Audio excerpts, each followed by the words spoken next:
Imagine, let's go back 4,500 to 5,000 years into the Neolithic period, the new Stone Age where it grazed the boundaries of the Bronze Age. Populations would have been tiny by modern standards, but even back then, Britain was a buzzing network of thriving communities. We know from modern technology we've found that some of the animal remains found in the south originally came from Orkney, and that axe heads from Cumbria have been found as far afield as northern Europe. We know there was a trade route that ran all the way from the far Scottish Isles right the way down to the south coast of Britain. And that shared culture ran through some of the most impressive sites ever to be constructed across the British Isles. The Ring of Brodgar on Orkney is the third largest stone circle in Britain, and on south to the vast sites like Knowlton Henge in Dorset. And yet, here, Oxfordshire's best kept secret, and a site of immense importance for so many different reasons.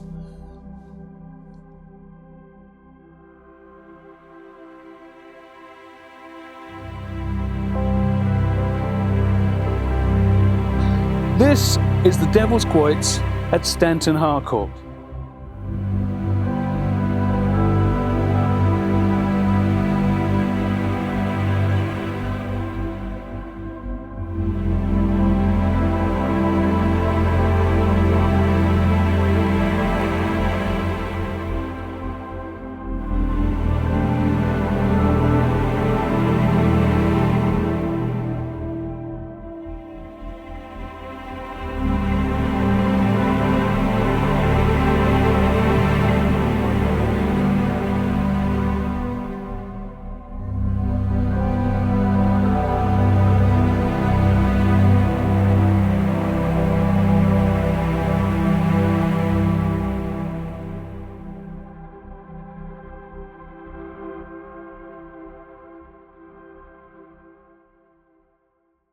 So why is this place so important? Well, most significantly, it was virtually destroyed over millennia. It was ploughed flat by medieval times. It was even the site of an Air Force runway during World War II and half destroyed by gravel quarrying. So everything you see now is the result of the most breathtaking research by archaeologists to analyse every conceivable aspect and piece it back together again to its former glory. Well, within reason, the bank would have been twice that height, and the ditch would have been twice that depth, although they've left that here for good reason. What you're seeing here, this is actually how it would have appeared during the Roman period, but the archaeologists have left it here because that way all the Bronze Age remains are completely protected beneath this layer, and they can come back and excavate those at a future date.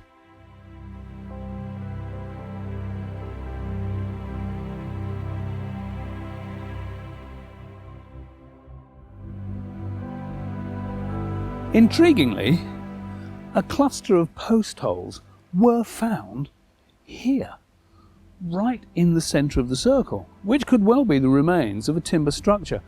But before we go rushing to call it the centre of religious activities, we should probably bear in mind that every open construction site needs a central space for supplies and protection. So this could just as easily have been where all the workmen ran to when it started to pour with rain.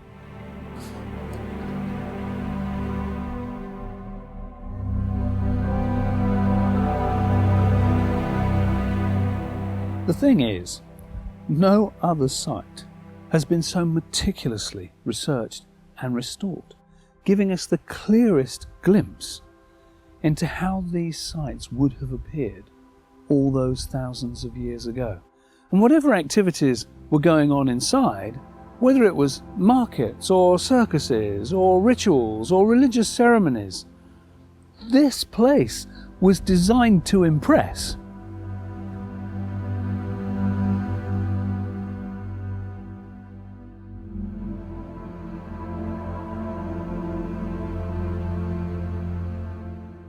There is no doubt that the community here was large. Apart from any other remains, the surrounding landscape holds more than 70 ring ditches, the remains of mounds and burials, Now that is more than double the number to be found in the landscape surrounding Stonehenge, which is only about 50 miles to the south of here.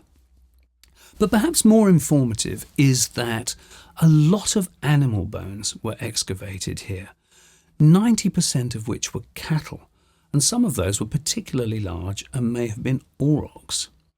Also interesting, the ditch, it seems, was never intended to be kept tidy. Some of the time it was completely overgrown at the base and the walls were stabilised by thick vegetation. And to be honest, this site has really forced me to question a lot of things that I thought I knew. I had always believed, I still do, that these vast sites were public. That first impression, when you climb the bank and you see that central space for the first time, it's one of grandeur. And yet the archaeology here just leaves us a void.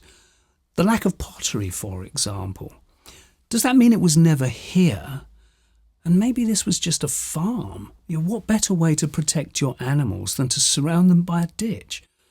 Or maybe the remains were here, but they were always cleared away after every party. And in actual fact, not far from here, there's a massive Bronze Age rubbish tip waiting to be found. Then again, maybe these sites really were places of religion and ceremony. We can't avoid that possibility, but if this place really was a temple, then why are there so many cattle bones? Don't know.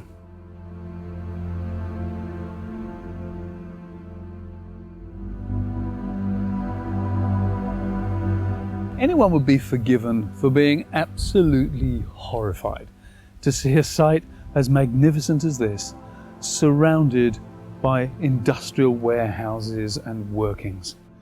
But then again, a monument as imposing as this has probably always been lying right at the heart, not just of people's busy lives, but the centre of commerce and industry of an entire forgotten culture. In all probability, the only thing that's really changed is the scale.